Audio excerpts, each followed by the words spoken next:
first open house, 115 people turned up to the open house.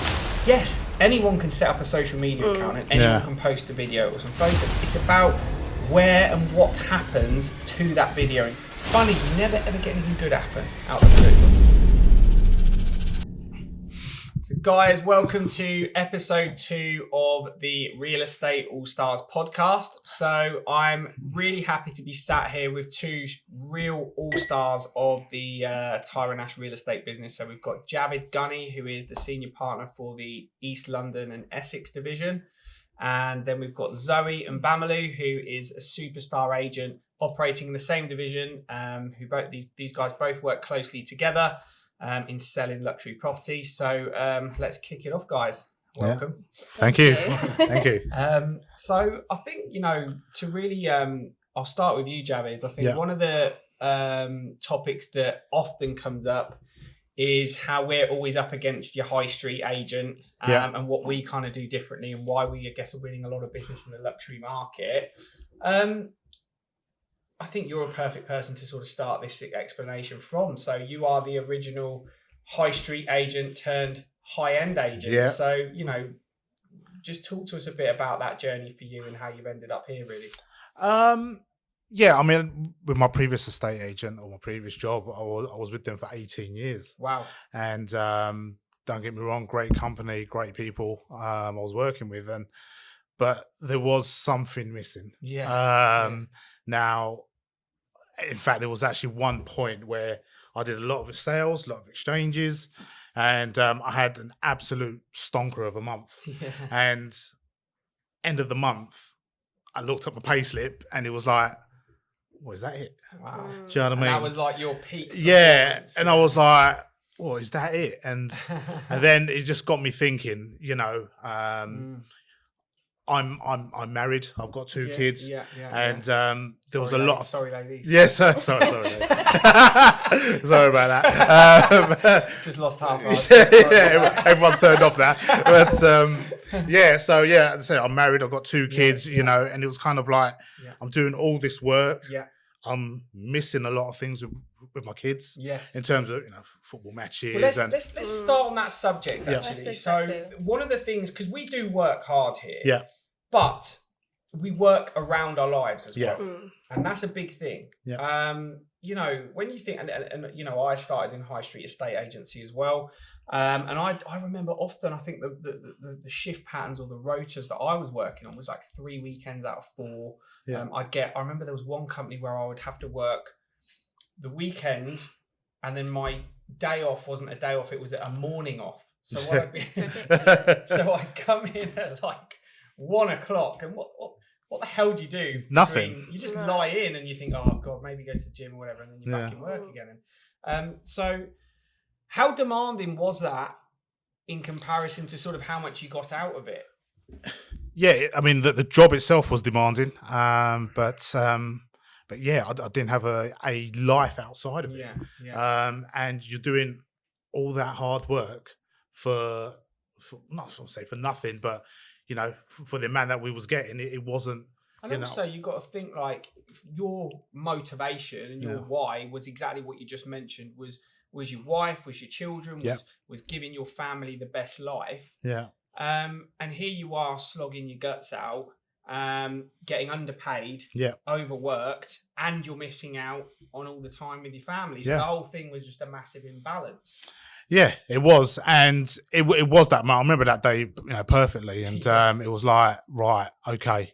I've looked at the payslip, looked at my life, took a step back, and right, okay, I need to change. Yeah. I need to do something. I'm good at my job, and I didn't want to be a branch manager or nothing like that. Branch managers get paid pittance. Yeah, and they get treated like shit. I think a lot of them are on less than the agents, because when you get a better performing agent that was earning a few grand a month, the branch manager was taking like small. From my experience and my knowledge was they would take small percentages of what the whole branch was taking, but then big performing agents often earn more than that. More. And the pressure on branch managers was ridiculous. So that's something I didn't want to do. I didn't want to be a branch manager. I didn't want to go to another estate agent and get paid a couple of grand extra a year. Frying pan to the fire. Isn't Yeah. it? So I needed a change. Yeah. I needed a challenge, and going to another high street estate agent wasn't it. Starting my own business, I thought about it. But when you start your own estate agency, high street estate agency business, you're talking hundreds and thousands of pounds. Well, you are, and the reality is I know, because again, we've run them, we've worked in them. Yeah. I know what the high street agents were turning over that I worked in, and I know that they weren't turning over as much as what your team is. No. So it's like, you can imagine, you've got, and let's just work on, John Smith wants to start his own independent estate agency on the high street. That means that he's got Rightmove, Zoopla, the website, CRM systems. He's got months without pay because you've got to wait for the listings to come on, the sales to come on, the exchanges to come through. He's probably got to get a sales negotiator that's on 22 grand a year. Yeah. Plus there may be an administrator as well who's on another 22 grand a year. I mean, then you've got to actually rent the office. Yeah. Then you've got to kit the office out because you don't want it looking like a dump. Yeah. You're in for 150 grand before you've started. Exactly. And, so, and that's kind of, and then it pretty much works out to sort of anywhere between 30, 50, 80 grand a month, running costs. And then if you start missing on your exchanges and missing on this is why a lot of estate agencies, unless they're huge corporate companies, they don't turn over the money. Yeah. And, it's as simple as that. But I think we'll get on to that in a minute because it's just such an interesting subject and one that I've kind of been delving into for years now. So Zoe, I'm really glad to get you on because for those of you that don't know Zoe has made such an impact in selling luxury property. She's been doing a bit of business in kind of East London, Essex way, as well as also into kind of North London and Hertfordshire borders, even going into kind of Barnet, sort of those regions of Hadleywood as well. So I remember meeting you, Zoe, and it was a summer's day, and I remember us having a coffee, and I remember the chat. It was a really interesting chat because you were at what I would say was a crossroads for your decisions you've got to make. Exactly. You're not as long in the tooth as me and Javed, but I'm not that old. That's no way. You're the youth of the company, the future. And I think that, you were... So just talk to everyone about this. So your decisions, where were you... When we met, where were you coming to at that crossroads? So I literally just graduated university and I thought, what am I going to do? Like, the traditional route that my parents wanted me to do is obviously follow a solid career. And I kind of wanted to do law. I've always, from a young age, wanted to do law. And when you're given such a big opportunity... why would you not take it? Yeah. I've always had an interest in real estate, but I didn't really know anything about it. And watching you on social media was just what, wanted me to come and speak to you. Sort of made you tick, yeah. Exactly. Where do you think was the turning point for you? Because, I think what you're going to appeal to here is there's going to be people who are in similar situations to you or are in similar situations to what you were. Why would they be interested in real estate? And also, what are the challenges that someone would have to face if they wanted to do real estate? Yeah, I think that even the first point about, it being on your own schedule. I mean, I remember the first day that we went door knocking, you had to pick up your son and, we'd already knocked 10 doors and we'd got 3 potential meetings. It was I went home and I was like, it doesn't feel like a job for me. It feels like... It's like £5 million worth of properties. We made my first door knocked, I was like, is this what it is? Like, what the hell? Why doesn't everyone do this? I mean, look, with the good thing with East London and the Essex division is I don't need to motivate anybody to get out of bed and go and do a day's graft. They'll go and do it themselves. Amazing. One thing that I offer, I hope, is support. So when things ain't going right, I'm there to help. So, and I think the turning point was when the exchanges started to come through, and the amounts, the figures, the pounds and pence, what they were, and then people were like, oh, what have you just done? Well, I've just done this. I'm like, what? Do you know what I mean? So, anybody can do this job.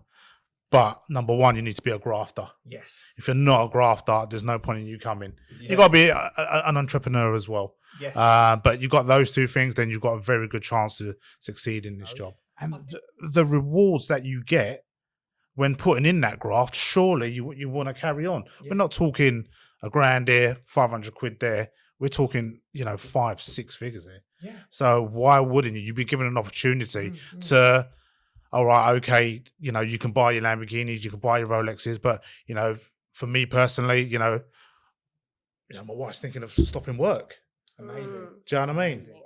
Exactly, being able to pay off my family's mortgage, something Amazing. like that. It's life changing, as you said. I think that's exactly it. You've got to have a why. You've 100%. got to have a reason. I mean, I have days where I feel like things are on top of me. I have days where I get 7 bits of bad news before I get 1 bit of good news, and it's like but it doesn't make me want to quit. It doesn't make me go, maybe this isn't for me. Yeah. Maybe the last 3 years of my life have been a bit of a mirage, and actually I need to just do a complete U-turn on it. Yeah. It just makes me find another solution, grow, get to the next stage all the time.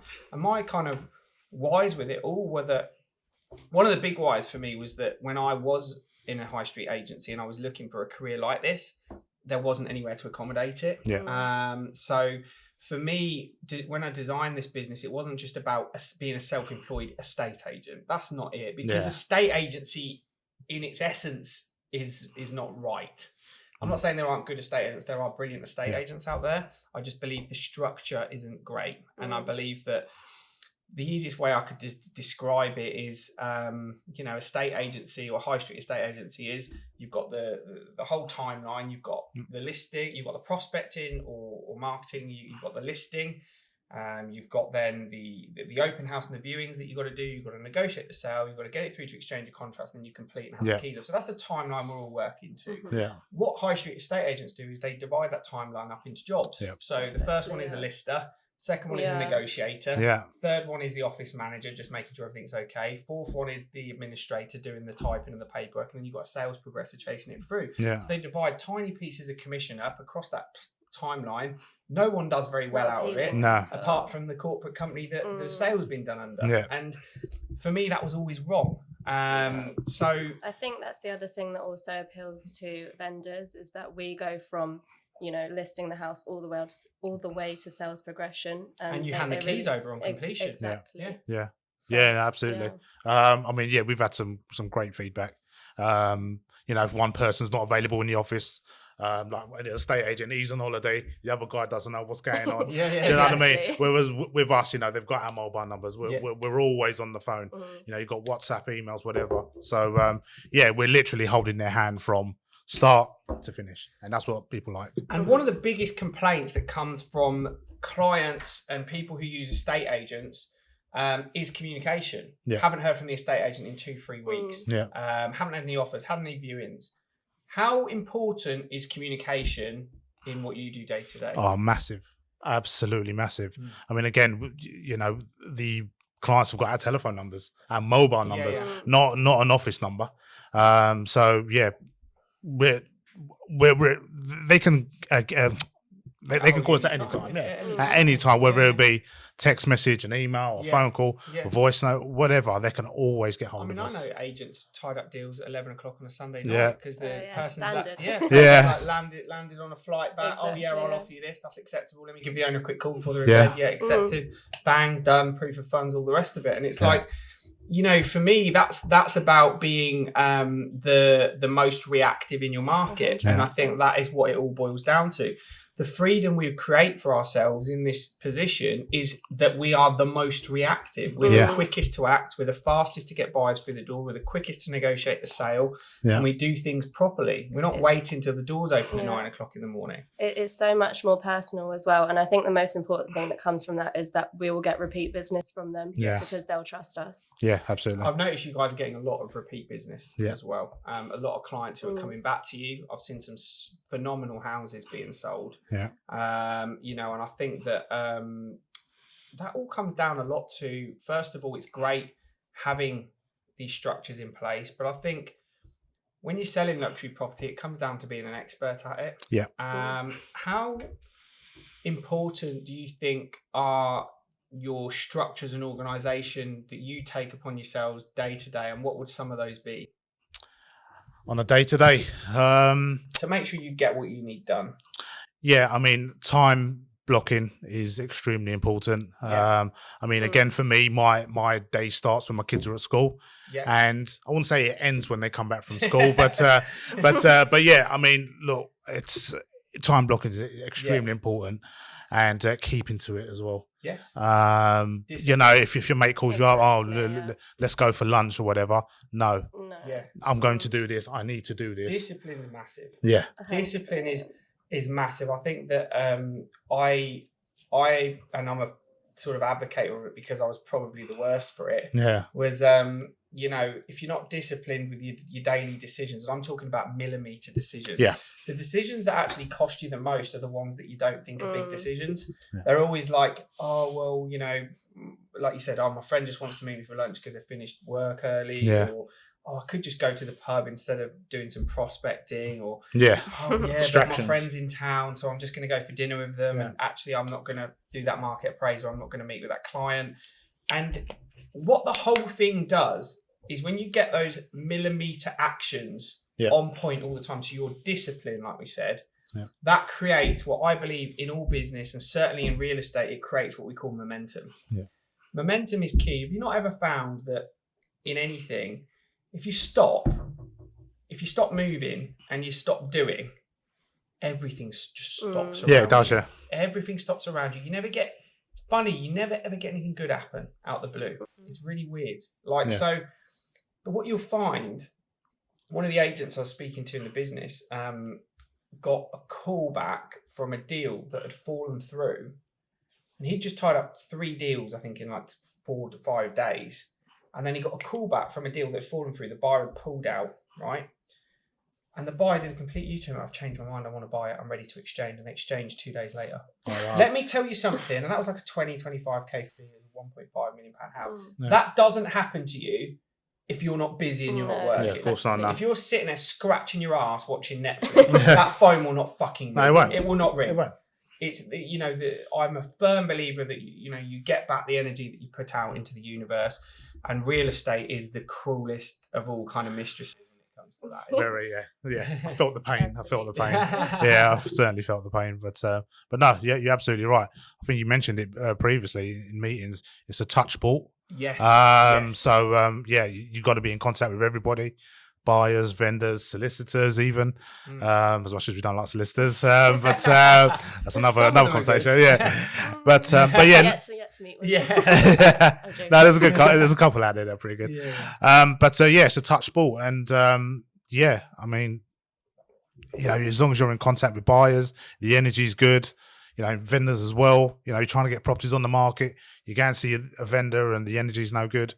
You know, they're not going to give you, you know, their £1 million property. I think as well that comes to, I was listening to a really interesting podcast the other day, and it talked about your vibration that you're giving. Yeah. We did a training course on it the other day. Yeah. Don't you find that if you're like, for me, and this is just from a personal aspect, me looking after myself kind of with my health, with my fitness, physically, that improves my clarity, my vibration. It means when I get a problem thrown at me, I deal with it really easily. Yeah. It means that when I have to do a productive activity, I can give it 110%. I'm not dragging myself around. I'm ready to attack. I'm in bed early. I'm up early. Yeah. All these things affect your vibration, time blocking, organization, structure, work rate, prospecting, all these different things. We have to do it all. Yeah. And if you're constantly letting things come in that affect your vibration, then you know you can waste days, you can waste weeks, it could cost you hundreds of thousands of pounds. Yeah. That's the reality. Yeah, absolutely. And this is we've got to be on point all day, every day, on your toes, all day, every day. And this is where our meetings come into play. Monday morning, we do our weekly meetings, and everybody's on board, and everyone's ready to go. I mean, what's kind of really, really great for me personally with this conversation is Javed was probably one of the first people in the business. I think it was Me and Brett, Brett. Quaz was probably the Quaz third. was coming. Yeah, he was coming. He was on his just way. after you. But I think it was me and Brett that were Yeah. the originals. The originals. And I just remember because Javed's always been a good estate agent. And of course we always as a business wanted to like transition into the luxury market. That was what we wanted to do. Of course, your bread and butter was like those mid-market. mid-low market. You never told me to do mid-market though. You went straight for the 4.75 on the first day. I was like, what's going on? Oh, yeah. Got it on as well. But there was probably some of my best memories of this business have been some of the open houses, some of the listings that you. Oh my God! I mean, we've had some. Think about some of the stories that have happened. Oh my God! Right, Tell the us first listing was in East London, Canning Town. Yeah. Obviously, you advised us on and you trained us on the strategy that we're going to do. Yeah. I must admit, I thought, this ain't gonna work, is it? This ain't gonna, what's he on about? All right, we'll give it a go. Anyway, first open house, 115 people turned up to the open house. And it was only like it was like a 3-bed terrace. Yeah, it's only a little 3-bedroom. Everybody knows Canning Town. You know, they're not big properties over there. So was that the one with Quaz? Yeah, me and Quaz done it. No, I'll come to that. I'll come to that. And 115 people turned up. The queue was literally down the road. There was a roadblock, and I'm looking at Quaz, and I'm like, I've only had like 15 people in my open houses, and when I was in on a high street estate agent, I thought, bloody hell. And the strategy worked. We sold the property, got over what the owner wanted, and owner was happy, and we didn't have to stay on the market for 6 months and whatnot. I said to Quaz at the time, I think we got lucky, mate. We got lucky. Right, let's do the next one. 7 Kings, Ilford, East London, in Essex. 133 people turned up to the open house, and I think everybody might have seen the video on social media. Yeah, I remember that. Yeah, the time that was crazy. That was insane. That was insane. I mean, again, roadblocks. People queuing outside the door. We had to tell people, like, hold on. It was crazy. Yeah. This is pre-COVID, by the way. Yeah. 133 people, and I've never seen anything like it. Phenomenal, weren't they? I couldn't even believe it because I remember like bragging that I'd like my highest open had about 70 people in it, and I went, no one's ever. I said, that's almost double. No one's ever going to top that. I mean, it just had 130 people in, and I was like, well, I was like, bullshit. And you were like, watch this, and I was like, oh my God. And it's just a bog standard terraced house. Yeah. And I mean, look, nothing special. It wasn't cheap. It was, we got maximum market value, and the strategy worked, and even the vendor was like, couldn't believe it. And because when we said to the owners, look, we've got 130 people here, 133 people coming. We went, no, you haven't. I was like, yes, we have. And it was crazy. And getting strategy. You know what, though? I think one of the things, though, and just from seeing, first of all, kind of the ability of individual agents of the team across East London and Essex evolve.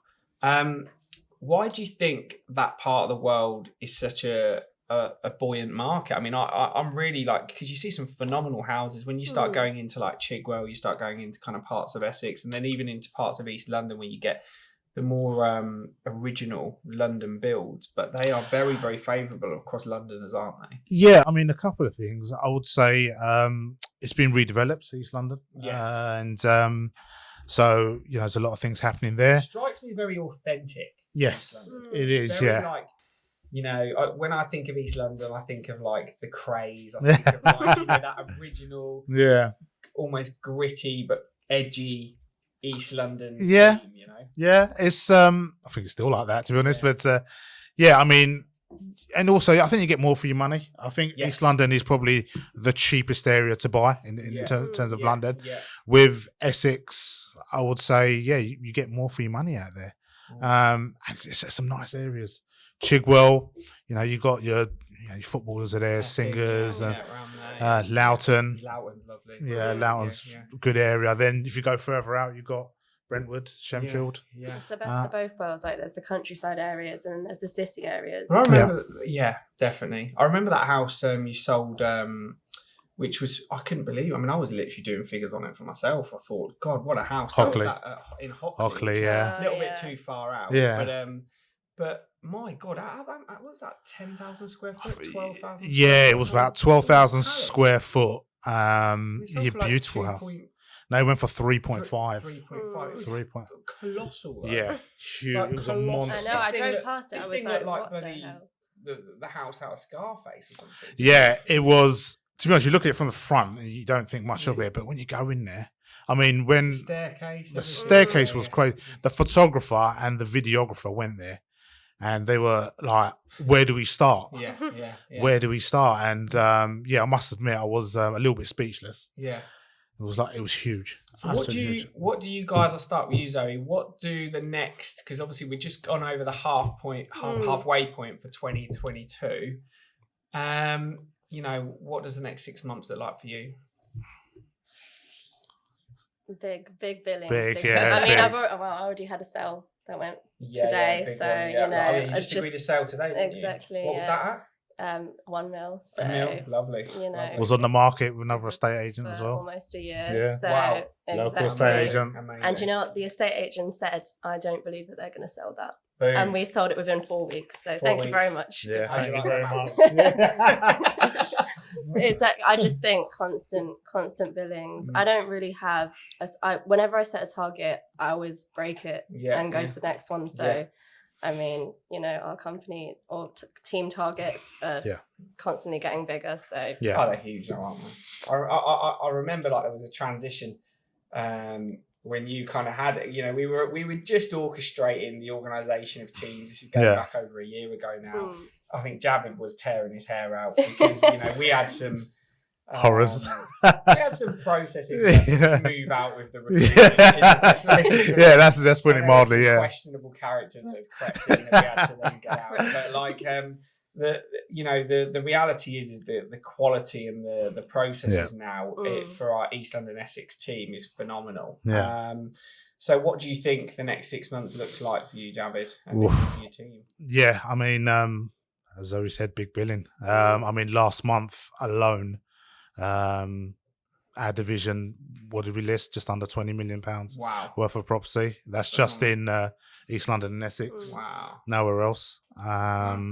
So yeah, big sales are. What I love are is coming. that, you know, because we obviously, we do give freedom in the business where, say, for example, if you pick some, because I know you picked up a couple of bits in North London as well and you listed them and sold them. What I like is as a team is you're all strategically saturating those areas because, you know, one of the great things in real estate is people like familiarity. Yeah. You know, there's a reason high street offices open on high streets just because you keep seeing them in the high street, you get to know the people that work there and then the repeat business, you know, it's how it works. But of course, with us, you know, you could, in theory, sell property anywhere. But where we've organised these teams is that the prospecting areas, the areas that we're directing, they saturate those areas. And that's what you guys are doing there, which is really, really nice. It's in areas where we really want to attack. Yes. You know, your Chigwells, your Loughtons, you know, your Brentwoods.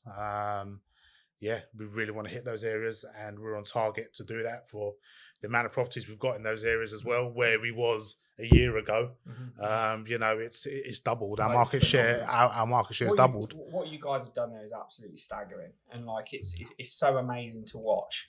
And I think there's some individuals that have gone up to the next level. I think there's a team unity there where everyone's working for each other. And you know, it all boils down to the main thing. And that is that we're delivering for owners and getting the best prices for their homes. And, you know, that's what it all boils down to. We talk about what we want to do. We talk about, you know, what we want to earn or, you know, all these different things. But these are just motivators for us to work hard. Yeah. The end result is that owners are getting the best price for their homes. And that's what we're delivering. And, you know, and I think that you can really, really see that across the team there.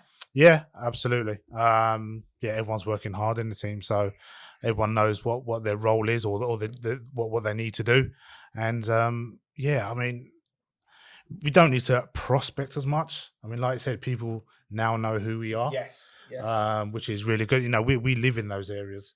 So, you know, people are calling us now. Brilliant. So, you know, and people know, like, for example, we mentioned Hockley. People know that we sold it. Yeah, it's a massive. Do you know what I house. mean? It's a massive house. Statement house. It was on the market for 4 years. 4 years. That's insane. That's ridiculous. I wouldn't have the patience to put my house, Me leave my house on the market for 4 But years. that's the norm in like a lot That's of the ridiculous. luxury markets. Like they go, yeah, we'll just stick it on, see how it goes. 2 years, 3 years. Yeah, it's normal. It's the luxury end of the market. Yeah. Actually, it isn't. There's plenty of people who can afford these houses, and they just need to be brought into the market and have a bit of motivation to actually buy it. So, that's where I think we kind of specialize. Now, just now I know obviously we spoke about the processes. Why do you think? Because one of the big themes that keeps coming up is about how we're outperforming agents that we're going up against. These are either very established corporate agents, independent high street agents, even other real estate companies where they've got a few self-employed estate agents as well. Yeah. What do you think are some big differentials that we're doing that are effectively helping? For example, you had a property that was just on for a year and you sold it in 4 weeks. That one was for 4 years and you sold it in like a couple of months or whatever. Without going into too much detail, what do you think are some big factors which differentiate us? I mean, a lot of estate agents, or in our area anyway, all they do is take some nice photos, put it on Rightmove and Zoopla, and just wait for the phone to ring. Yeah. Whereas with us, we're very proactive. Yes. So yes, we take some nice photos, and yes, we put it on Rightmove and Zoopla, but there's a hell of a lot more that we do behind the scenes to sell the properties. Again, touching on Hockley again, my buyer came from Dubai. Amazing. Yeah. He social media, he didn't know. He doesn't know what Rightmove is. He doesn't know what That's Zoopla I always is. explain to them. So it's like, I think social media is just a really, really big aspect of it. I mean, for my first ever property that we sold, they were on for 2 years. They had about 2 people through the door, no offers. Yeah. We had an open house. There were 18 families. There's people, 130. 18 families, lining up outside the street, and 3 or 4 of them were from social media. Wow. The buyer was from Yeah. social media Yeah. and flew over from Dubai. It's amazing. Well, this is the thing though, right? So one of the things that's come up in certain conversations is like people said, well, our agent does do social media. They say, well, they put our property on social media. And what I explain is that, yes, anyone can set up a social media account and anyone can post a video or some photos. It's about where and what happens to that video and to those photos and to that engagement. So we have, I know for a fact that just the central Tyron Ash real estate account alone, in a 30-day period gets a reach of well over 1 million. Wow. And, then we've got all the collabs that come off top of it where people have got accounts of 3,000, 2,000, 5,000, 10,000 and all this sort of stuff. The combined reach of how we market it, because we market it as a unit, and that's what people don't understand. And then we take that to Instagram. That's Instagram Reels, Instagram videos, that's Instagram Stories, that's Instagram Posts. Every single aspect of Instagram will get exhausted for that luxury listing. There'll be hundreds of thousands of eyes across different countries, nationally, digitally, whatever, that are going to see the property. I know we mentioned the Clink Wharf one that Alex sold. You sold that one to a guy in Dubai through social media. Alex sold a £6 million, £7 million apartment. They wouldn't have seen that on Rightmove or Zoopla. No, it didn't come have through that. social. It come through TikTok. Crazy. TikTok, walkthroughs, engagement. All these different things that are happening. LinkedIn, where we're finding business owners, we're finding professionals that this property will suit, and we're marketing it into them. This is the background work that goes in. We're not just going, yes, we're putting it on social media. Any trained chimp can do that. It's or untrained. It's about proactively marketing. Absolutely. And then what we're doing is we're driving buyers into an environment where they need to see it, and they're going to actually start feeling some emotion towards the property and start making some offers and start making some decisions. If you see something, it's like with anything as well. I watched something in it on a real estate training video or something, and it was talking about the stale milk syndrome. And it was basically saying that if your property, a little bit like milk in the supermarket, if it goes on the shelf when it's the fresh milk, everyone wants to buy the fresh milk, they'll go and grab it. And then when it's been sat there a few days, or in property terms a few months, it becomes a little bit stale milk syndrome. The price gets reduced, like on stale milk. It's getting out of date, we're going to reduce. And what happens, it sits there for 2 years with 15 price reductions because the agent's chasing the market down, reduction. What they end up doing is underselling your home. Yeah. So you think, oh, it was the market. That's what the market was going to produce. What they didn't realise is that you might have gone, oh, we've only paid them 1%. We've saved some money. They've just lost you 15% on the value. Exactly. Yeah. Yeah. It's probably cost you 150 grand, and you don't even realise. Yeah. And that's the reality that we explain to homeowners. And I think that's what's really working is when they listen to us on the marketing, they listen to us on the pricing, they listen to us on the strategy, we deliver the results. Yeah. I mean, going back to being a high street estate agent, it was literally, I was told to just get the property on. We'll sort out the price later. Yeah. It was that was it. Brilliant. Whereas with us, we go to market appraisals prepared Yes. with some homework, with comparables, pound per square foot, and it's a report, isn't it? Yeah, I it mean, is. Yeah, I remember when I was a high street agent, my market appraisal used to last 20 minutes. yeah, And now I could be in a house for 2 hours. yeah, Because you go through every single incremental detail of pricing, market data, the marketing strategy, the social media strategy, the media team, the pricing, the open house. And before you know it, the clock's gone round a couple of times. yeah, Because it is a lot to get through because we're professionals. We are the detail of each aspect is really delved into to make sure the results there. yeah, absolutely. So look, I think like for me, there's a massive few months ahead. Yeah. I'll just take one sort of closing statement from you both. So Zoe, if someone was thinking of becoming a luxury real estate agent, what advice would you give them? Don't listen to friends or families that are trying to put negative opinions in your ear. Do whatever you want to do. Research real estate before you get into it and get ready for the journey. Yeah, I'd say give it 100% as well as a good one. No. And actually, Zoe, one final thing, why should an owner list with you? Now we know, why are you the girl to get their house sold? That's a good one. Oh, because I guarantee maximum market value. I will be communicative with you because obviously, you're going to be with high street estate agents that are not going to even know what's going on. Yeah. I will be with you from listing all the way to handing the keys over to the buyers. And you'll be working very hard. Exactly. I think that the great thing is the results you've produced. The results speak for themselves. They do. As well. Plenty of results to show people. Yeah. So, Javed, I think you've definitely seen both the peaks and the troughs of people joining the business. Yeah. What would be your advice to someone who potentially wants to even join the East London Essex division? What would you say to them? Just come and join us. I mean, we're a company that's on the rise, as well as the team. Last month, £17 million worth, or just under £20 million worth of listings. The results speaks for themselves. We're selling properties left, right, and centre, and they're all luxury. And as I said, this is a life changer. And it has been since I've joined the company. Brilliant. And I think that for me, it's all about, we've drilled this on other sort of podcasts just to close, is that, everyone loves luxury property. Everyone loves luxury real estate. To actually be a luxury real estate agent, it takes a serious commitment. Yeah. It takes serious discipline. It is not a job. It's a lifestyle. It's a commitment of of everything you've got to give. Yeah. And I think this is a great way to sort of explain that. But look, I think we can sort of wrap it up there. But thanks a lot, guys, for joining me today. Thanks for having us. And I think there's going to be a big 6 months for the East London Essex division. Exciting stuff. 100%. Exciting stuff. Thanks a lot. Cheers, guys. Thank you.